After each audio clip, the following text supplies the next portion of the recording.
देश में पेड़ों को बचाने के लिए, जंगल को बचाने के लिए आंदोलन तो बहुत हुए हैं, लेकिन उत्तराखंड के उफरैंखाल इलाके में, जो कि पौड़ी जिले का इलाका है, यहाँ पे एक शख्स ने जंगल लगाने का या पेड़ लगाने का काम शुरू किया, जो पिछले करीब 30-35 सालों से वो इस काम को कर रहे हैं। ऐसे शख्स का नाम है सच्चिदानंद भारती जी, जो आज हमारे साथ हैं। सच्चिदानंद भारती जी के बारे में पिछले दिनों मन की बात में प्रधानमंत्री जी ने भी उल्लेख किया था, और कुछ साल पहले संघ के सर संघचालक पूज्य सुदर्शन जी, वो भी यहाँ पर इनका काम देखने आए थे। आज हम इनसे बात करेंगे। हमारा सौभाग्य है कि सच्चिदानंद भारती जी यहाँ पर हमारे साथ मौजूद हैं। सच्चिदानंद जी, किस तरीके से आपके मन में ये बात आई और किस तरीके से आपने ये आंदोलन शुरू किया? असल में ये काम किसी आंदोलन के लिहाज से तो खड़ा नहीं किया था, खड़ा किया था इसको लोगों की आवश्यकता के लिए। क्योंकि इस मुल्क में जब मैं सन 1980 में आया तो यहाँ पर जंगलों की बड़ी समस्या थी, और जंगलों की जो हमारे जीवन के आधार थे उस ज़माने में, तो बहुत ही आवश्यकता थी जंगलों की, घास के लिए, चारा के लिए, ईंधन के लिए, जंगल से लाने वाले जो इमारती लकड़ी के लिए, पशुओं के नीचे जो घास वो डालते हैं सूखी पत्तियां, उसके लिए। तो पूरा जीवन जंगलों पर आधारित था। लेकिन जंगल थे नहीं, जंगल बहुत दूर थे, और जिन गाँव का जंगल होता था वो बहुत धनी गाँव, और जिनका नहीं होता था तो वो एक तरह से बहुत ही मुश्किल का जीवन जीते थे। तो मेरा ये पूरा इलाका जंगल विहीन होने से, जंगल बहुत इक्के दुक्के, कहीं पेड़ वगैरह दिखते थे, तो मेरी माँ बहनों को सभी को बहुत दुख यहाँ पर। तो उस दुख, उस पीड़ा के कारण ये जंगल बनाने का काम शुरू हुआ कि भाई अगर हम अपना जंगल बनाएंगे, जमीन तो थी हमारे पास लेकिन उसमें जंगल खड़े नहीं थे, तो हमने कहा भी अगर जंगल खड़े कर सकें तो हमारा ये दुख दूर हो जाएगा। और ये चूंकि भुक्तभोगी थे सब, तो बहुत जल्दी माँ बहनों का प्यार इसमें लगने लगा, और एक गांव से धीरे धीरे करके हम अपनी आवश्यकता के अनुसार पेड़ लगाते थे, जो गांव की आवश्यकता होती थी विशेष करके। जैसे मैंने अभी देखा कि आपने ये छोटी छोटी तलैया बनाई है, जल तलैया बनाई है, जिसे आप तालाब भी बोलते हैं, या ये कैसे आपके मन में आया कि इसी के दम पे जंगल खड़े किए जा सकते हैं? नहीं, पहले तो पेड़ ही लगाते थे। 1987 में एक बहुत बड़ा सूखा आया, और उसमें 9 महीने तक यहाँ भी कोई बरखा नहीं हुई, तो उसमें हमारे भी कुछ पेड़ सूख गए। तो तब पेड़ को सूखने से बचाने के लिए पेड़ों के पास एक छोटा सा चौकोर गड्ढा बनाते थे हम शुरू में, 1 वर्ग फीट 2 वर्ग फीट का। लेकिन सन 90 के आसपास से ऐसा हुआ कि ये ध्यान में आया कि हमारे देश में पानी की परंपराओं को समझने का एक अवसर प्राप्त हुआ, और तब हमें लगा कि पानी के काम का छोर पेड़ों को लगाने के काम से भी बड़ा है। यानी जंगल, अगर पानी है तो जंगल स्वतः भी खड़ा हो जाएगा। तो तब हम पूरी तरह से पानी के काम पे लौटे, और हमने पाया कि हमारे उत्तराखंड में भी पानी के काम की कुछ परंपराएं थी या नहीं। तो पता चला कि हमारे उत्तराखंड में भी 200-250 साल पहले बहुत ही भव्य परंपराएं जल संरक्षण की थी। उसमें नौला एक परंपरा थी, चाल और खाल दूसरी परंपरा थी, और धारे बनाने तीसरी परंपरा थी।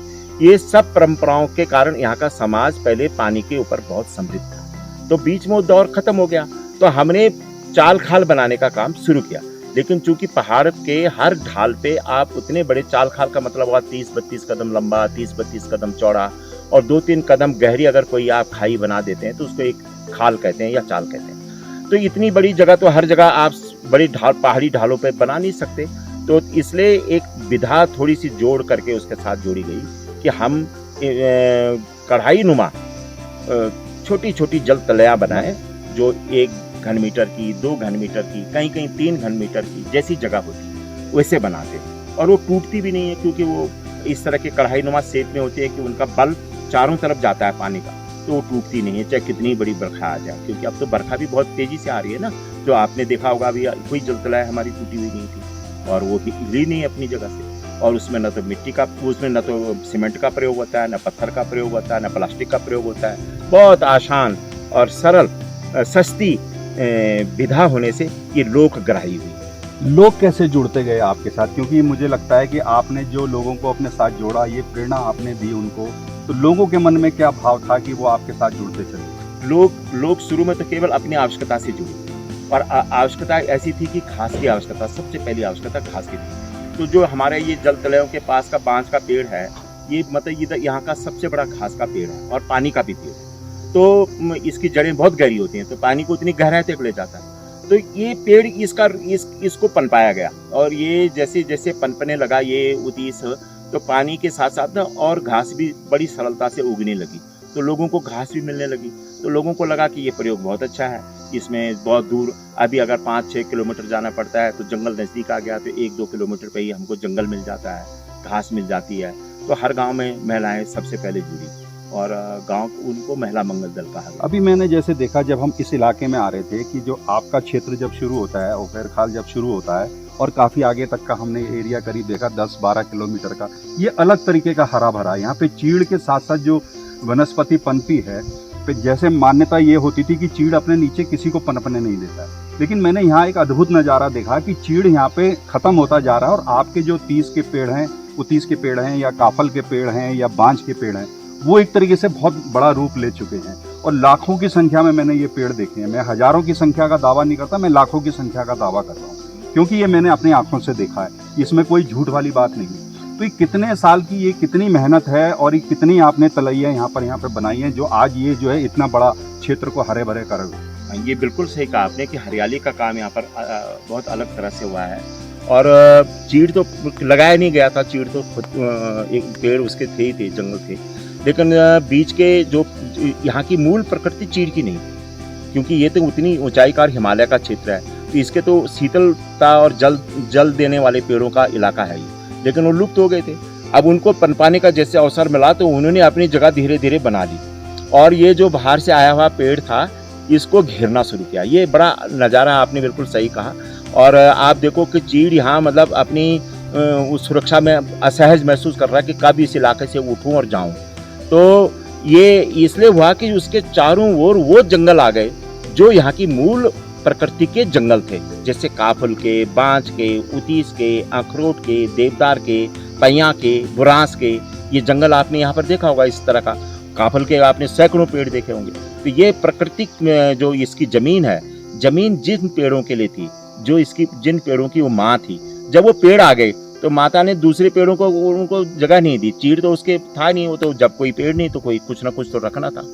तो लेकिन अब उसके अपने मूल पेड़ आ गए, मूल बच्चे आ गए, तो खुश है, तो इसलिए वो पूरे हरियाली आई हुई है। मैंने एक चीज़ और यहाँ पे बड़ी महत्वपूर्ण देखी जी कि मैं कुछ साल पहले भी यहाँ आया था और आज भी मैं यहाँ आया हूँ और मुझे ऐसा लगता है कि यहाँ बड़ी संख्या में चिड़ियों के घोंसले हैं और मैंने कुछ जंगली जानवर भी देखे। तो ये जो चीज़ें डेवलप हुई, एक हैबिटेट जो स्वस्थ हैबिटेट जो आप लोगों ने यहाँ पे डेवलप किया है, इसके पीछे आपको क्या लगता है कि मतलब क्या और मेहनत इसके पीछे लगी, क्या भाव इसके पीछे रहे? ये मानसेरा जी, इसके पीछे तो सरल बात हुई।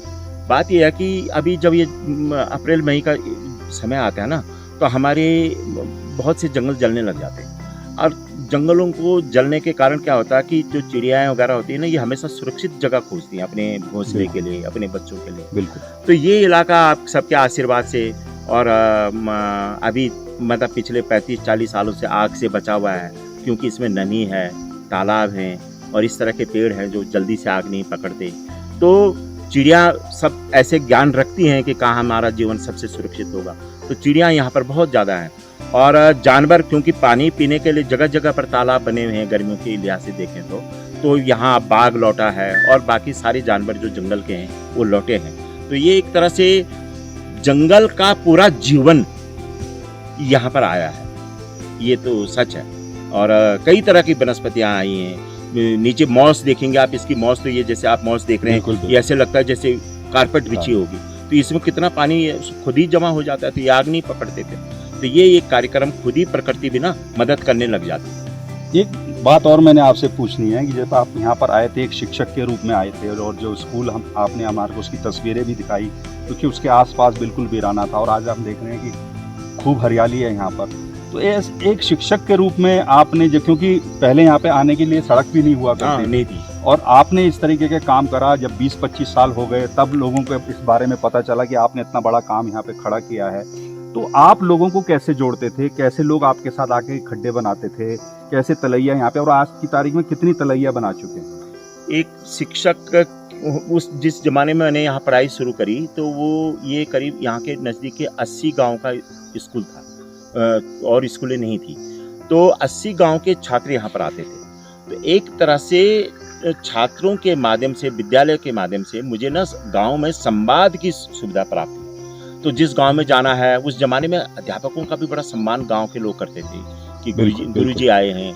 और एक चरित्र तो सामाजिक जीवन में रखना ही होता है। मेरे को देख करके मेरे समाज के लोगों को लगना चाहिए कि जो एक हमारा सनातनी चरित्र है ना, एक सनातनी चरित्र भी तो है हमारा, जिसमें बीड़ी नहीं पीना, सिगरेट नहीं पीना, शराब नहीं पीना, जुआ नहीं खेलना, झूठ नहीं बोलना, किसी के धोखा नहीं देना, चोरी चकारी नहीं करना, ये सनातनी चरित्र है। तभी तो एक आदर्श समाज सेवी खड़ा होता है।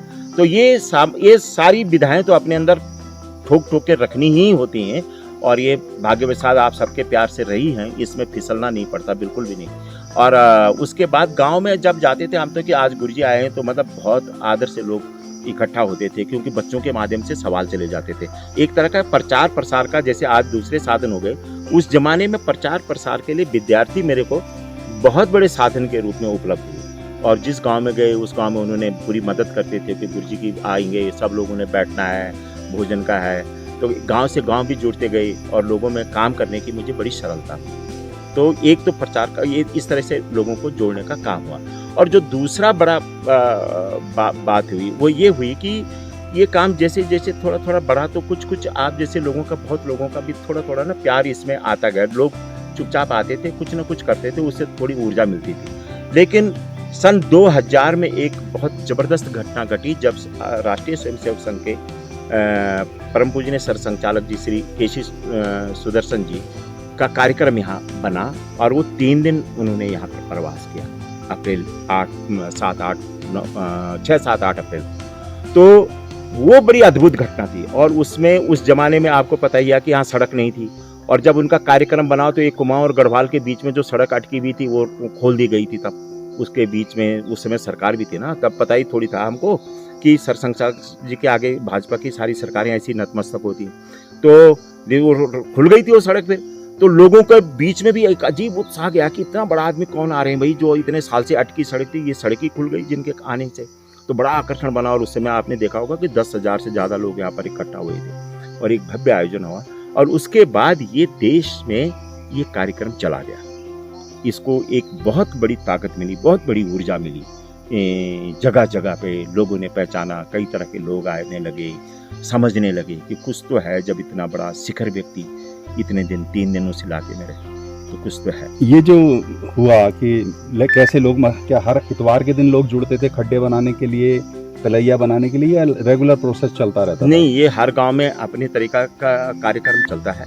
और क्योंकि गांव के लोग चलाते हैं, और गांव के लोगों में जब खेती बाड़ी का काम समाप्त हो जाता है, और बारिश के आने से पहले का जो समय होता है, यानी अक्टूबर से और नवंबर तक का, तो विशेष करके मतलब अक्टूबर में और नवंबर में ये काम शुरू करते हैं, और या तो फिर फरवरी मार्च में शुरू करते हैं। तो अभी कितनी तलैया यहाँ पर हैं और कितने पेड़ आप लोग लगा चुके हैं? भाई मानसरे जी, ऐसा है कि ये तो लगभग 35-36 हज़ार जल तलैया हमने बनाई हैं, और इसमें ये करीब 140 से अधिक गांव में ये गांव फैला हुआ है। और इसमें कई गांव में बड़े घने जंगल बने हैं, और कई गांव में जल स्रोत सूखने से बचे हैं, जिसमें से यहीं पर नज़दीक में एक भटको गांव है, 2010 में उनका जल स्रोत सूख गया था। उसके ऊपर हमने 1500 जल तलैया बनाई, और वो अब पूरे गांव को पानी देता है। ये गाट गंगा का जल स्रोत है, जिसको हमने तैयार किया। हम ये देख रहे हैं, ये सामने आप ये गाट गंगा का इस स्रोत देख रहे हैं। यहाँ से एक गाट गंगा बनी थी, इस पर एक गाटखरक गांव के लिए पानी जाता है, जो 26 घरों का पानी है। और वो 26 घरों को पेयजल, घरेलू जल, मतलब पूरी घरेलू जल की उपलब्धता करता है। 2 इंच पानी का नल लगा हुआ है जो उस गांव में जा रहा है। और ये बहुत ही सरल विधा है, आप कहीं देखिए, इसमें आसान है, सस्ती है, और पानी मतलब एक तरह से क्या है, पानी की ये किस तरह से हम अपनी, ये भी एक पूंजी है। बिल्कुल, आने वाले समय के लिए पानी और जंगल हमारी पूंजियां हैं। तो ये देश की सुरक्षा ही तो है। देश की सुरक्षा अगर कहीं किसी इलाके में पानी जमा है, जंगल जमा है, तो वहाँ का समझो आपको वो देश का वो इलाका बहुत सुरक्षित है।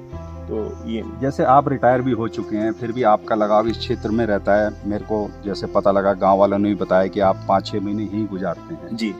और एक समय होता है जब ये मानसून का समय शुरू होता है, बारिशें शुरू होती है, तो आपकी ये कोशिश होती है तलैया के किनारे एक पेड़ लग जाए। जी जी। तो ये प्रोसेस जो है कितने सालों से चल रहा है और आगे क्या प्लान है? हम हर साल पहले तो 2 लाख पेड़ लगाते थे जी। सन 80 से 2 लाख पेड़ हर साल लगाते थे। और ये प्रक्रिया हमारी करीब 2010-11 तक चली, जब हमने हर साल 2-2 लाख पेड़ लगाए। जो सूखते थे उसकी जगह पर फिर नया पेड़ लगाते थे, इस तरह से लगते थे ना, तभी तो इतने बड़े जंगल बने।